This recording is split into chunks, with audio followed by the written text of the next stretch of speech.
In today's video, I'm going to teach you how to use Perplexity AI Deep Research. Deep Research is Perplexity's mode for tackling complex questions by reading widely across the web and synthesizing a thorough, cited answer. It's ideal when you want more than a quick summary. Think market overviews, literature rundowns, or technical comparisons, where source quality and breadth really matter. First, open your browser and go to Perplexity A. Give the page a moment to load. You'll land on the main interface where you can start a new query. Everything we'll do today happens right from this homepage, so there's nothing extra to install. Next, look for the plus icon. Depending on your layout, you'll see it along the edge of the screen, commonly in a corner or the new thread area. This button is your shortcut to starting fresh and accessing advanced options.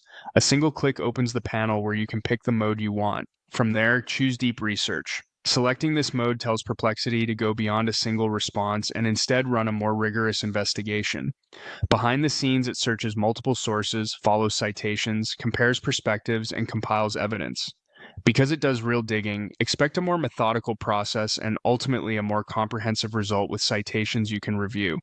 Now, type the research you want. Be as specific and helpful as you can in one clear request.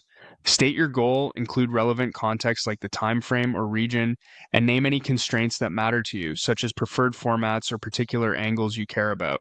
If comparisons or definitions are important, mention them directly. The clearer your prompt, the more targeted and useful the final report will be. Finally, click Submit. Don't be surprised if it takes several minutes, often 3 to 5, and sometimes longer. That pause is the system actively reading, verifying, and organizing information. You'll usually see progress indicators as it moves through sources. Let it run without refreshing or closing the tab so it can complete the full pass.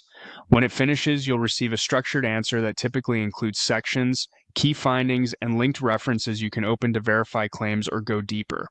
That's the full flow. Go to Perplexity, hit the plus icon, choose Deep Research, type your request clearly, and submit. Give it time to work and you'll get a thorough, well-cited result ready for analysis or next steps. Try it with a topic you care about and refine your wording as you learn what produces the most helpful reports.